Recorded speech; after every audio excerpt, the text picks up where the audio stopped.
मेरा नाम हैरी है। मैं अमेरिका के कैलिफोर्निया के एक छोटे से गांव सेंट्रल एल फार्मलैंड में रहता था। यह कहानी तब की है जब हमारे खेत में बाजरे की फसल उगी थी। बाजरे की फसल के समय हमेशा किसान लोग खेतों में ही रहा करते थे, क्योंकि खेतों में बाजरे के अलावा सोयाबीन, मक्का और मूंगफली की फसल भी होती थी। और गांवों के खेतों में जंगली सुअरों और जंगली हिरणों का बड़ा आतंक था। ये जंगली जानवर फसलों को अक्सर बर्बाद कर दिया करते थे। खेत की रखवाली के लिए अक्सर मेरे फादर ही जाया करते थे। एक बार उन्हें गांवों के बाहर दूसरे गांव जाना था और उस गांव से वे केवल अगले दिन ही वापस आ सकते थे। क्योंकि वो गांव हमारे गांव से काफी दूर था, तो उन्होंने मुझसे कहा कि आज तुम्हें खेत पर रुकना है और खेत की रखवाली करनी है। मुझे इस चीज से काफी नफरत थी, रात को खेत में रखवाली करना। ऐसा भी नहीं था कि मैं कभी खेत पर नहीं रहता था। मैं खेत में केवल दिन के समय ही जाता था। मुझे रात में थोड़ा डर भी लगता था। खैर, मुझे जाना तो था ही। मैं शाम को ही खेत में चला गया और शायद जो लोग गांव में रहे हों उनको पता हो कि गांव में अक्सर खेतों के बीच में 4 डंडे गाड़कर उन 4 डंडे पर एक छत का निर्माण कर दिया जाता है। हमारे यहां इसे मचान कहते हैं, जिन पर से आप पूरे खेत पर नजर रख सकते हैं तथा उस पर आराम कर सकते हैं। वैसे तो गांव के और लोग भी खेतों में रात में रखवाली का काम करते हैं, पर हमारा खेत गांव से थोड़ा दूर था। हमारा खेत काफी बड़ा भी था, जिस कारण से खेतों के बीच में होने पर भी खेत से बाहर निकलने में ही 10 मिनट लग जाते थे। मेरे खेत के आसपास बहुत सारे बड़े बड़े पेड़ लगे थे। रात के समय जब तेज हवा चलती और चांद की रोशनी होने पर वह पेड़ मानो ऐसे लगते जैसे कि कोई बड़ा सा राक्षस नींद से उठ खड़ा हुआ हो। मेरे खेत का कुआं उन्हीं पेड़ों के पास में था, जिस कारण से मुझे और अधिक डर लग रहा था। इस कारण मैंने रात होने से पहले ही अपने पीने का पानी भर लिया। मैंने अपने पास एक बड़ा सा लकड़ी का डंडा रख लिया था ताकि अपनी सुरक्षा की जा सके। रात का समय हो गया था। उस दिन आसमान साफ था, चांद की रोशनी भी थी, जिससे आसपास ठीक ठीक देखा जा सकता था। मैंने अपने ऊपर एक चद्दर ओढ़ रखा था। मौसम ठंडा था और मुझे थोड़ी ठंड भी लग रही थी, पर मैं सोया नहीं था। मैं जाग रहा था और मैं आसमान को देख रहा था। थोड़ी देर बाद तेज हवाएं चलने लगीं।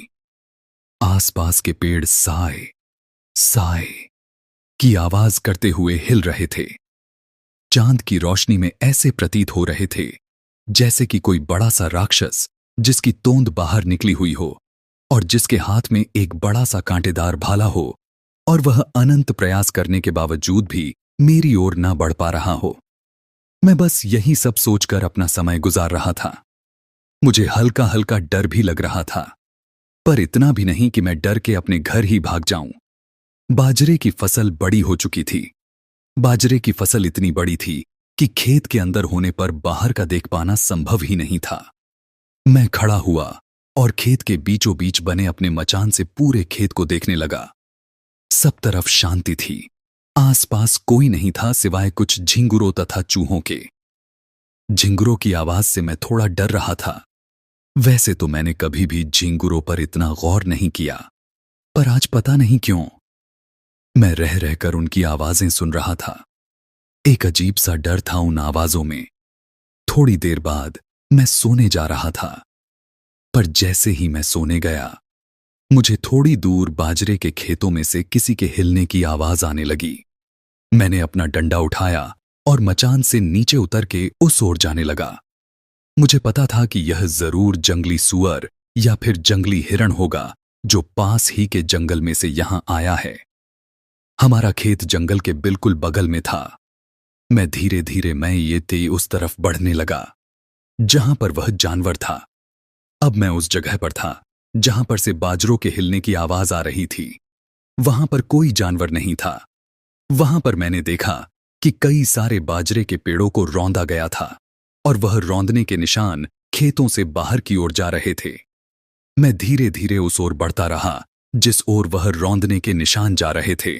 धीरे धीरे मैं जंगल की ओर बढ़ रहा था, पर मुझे डर नहीं लग रहा था, बल्कि बहुत गुस्सा आ रहा था, क्योंकि उस जानवर की वजह से हमारे खेत का काफी नुकसान हो चुका था। मैं अपने खेत से बाहर निकल चुका था। अब मैं जंगल की सीमा पर था। मैं जंगल की सीमा पर खड़ा था, जहां से आगे काफी बड़ा और घना जंगल था और मेरे पीछे मेरा खेत और मेरा गांव था। मुझे समझ नहीं आ रहा था कि क्यों मैं यहां खड़ा हूं। मैंने सोचा, मुझे वापस अपने खेत में लौट जाना चाहिए, पर एक अजीब सी शक्ति मुझे उस जंगल की ओर बुला रही थी। मैं धीरे धीरे उस जंगल की ओर बढ़ता चला गया। मेरे पैर अपने आप चल रहे थे। मेरा खुद पर कोई नियंत्रण नहीं था, पर धीरे धीरे मैंने अपने आप पर काबू पाया। मैंने उन निशानों का पीछा किया और एकदम से मेरी सांस थम गई। मैंने देखा कि सामने मुझसे थोड़ी दूरी पर एक मरा हुआ हिरण पड़ा था, जिसके पास में एक लंबा और पतला सा कोई बैठा था, जो उस हिरण को पकड़े हुए था। वह कोई उस हिरण को फाड़ रहा था अपने नाखूनों से। उसने अब उस हिरण को खाना शुरू कर दिया था। 2-3 सेकंड तक तो मुझे विश्वास ही नहीं हुआ कि क्या हो रहा है। कहीं मैं कोई सपना तो नहीं देख रहा हूं, पर यह कोई सपना नहीं था, हकीकत मेरे सामने थी। मैं अब अपने कदम पीछे बढ़ाने लगा। मैं हर कदम फूंक फूंक कर चल रहा था। मैं उसे पता नहीं लगने देना चाहता था कि मैं यहां हूं। वह अभी भी उस हिरण को खाने में व्यस्त था। पीछे बढ़ते हुए अचानक से मेरा डंडा नीचे गिर गया और एक आवाज हुई, जिसे सुनकर वह जो कोई भी था वह उठ खड़ा हुआ।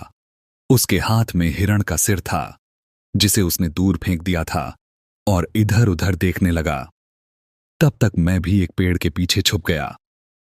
मेरी सांस फूल रही थी, पर मैंने अपने मुंह पर अपना हाथ रख रखा था।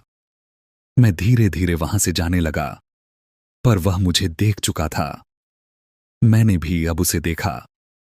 वह मुझसे बहुत ज्यादा लंबा था और उसकी आंखें लाल थीं, जिनमें देखते हुए मैं उसके वशीभूत होने लगा। पर मैंने खुद पर काबू पाया। वह एक लंबा 2 बड़े बड़े सींग वाला शैतान था। वह मेरी ओर आने लगा। मैं भी अब अपनी पूरी रफ्तार से वहां से भागा, पर मैं जंगल के बहुत अंदर था। पर उस समय चांद की रोशनी में मुझे थोड़ा रास्ता दिख रहा था। वह शैतान घुर्राया। उसकी गुर्राहट ने पूरे जंगल को हिलाकर रख दिया। वह भी मेरी तरफ तेजी से बढ़ रहा था। पर मेरी किस्मत अच्छी थी। मैं जंगल से बाहर आ गया था, पर वह अभी भी मेरे पीछे ही था। मैं बहुत तेजी से भागा और भागते हुए 2 लोगों से टकरा गया। वो मेरे अंकल ब्रायन और निकोलस थे। वह मेरे पापा के काफी अच्छे दोस्त थे और उनका खेत हमारे खेत के पास में ही था। उन्होंने कहा कि तेरे पापा ने हमसे कहा था कि रात में तुझे और खेत को देख आए, पर तू इतना हाफ क्यों रहा है और तू कहां से भागकर आ रहा है? मैंने पीछे मुड़कर देखा। वहां कोई नहीं था। वह कहीं गायब हो गया था। मैंने उन्हें सारी बात बताई। मैंने उन्हें वह जगह भी बताई जहां बाजरों के रौंदे जाने के निशान थे। सुबह होने पर मैं उन्हें उस जगह ले गया जहां पिछली रात मैंने उस शैतान को देखा था। वहां पर हिरण का मृत शरीर पड़ा था। गांव वालों ने मुझसे कहा कि देखो, शायद वह कोई जांगली जानवर था, भेड़िया होगा, जिसने इस हिरण को मारा है। तुमने रात में उस जानवर को देखा होगा। मैं जानता था कि वह लोग मेरी बातों पर विश्वास नहीं करेंगे, पर जो मैंने देखा था वह एकदम सही था। सभी गांव वाले वहां से जाने लगे। मैं भी उनके पीछे गांव वापस जा रहा था।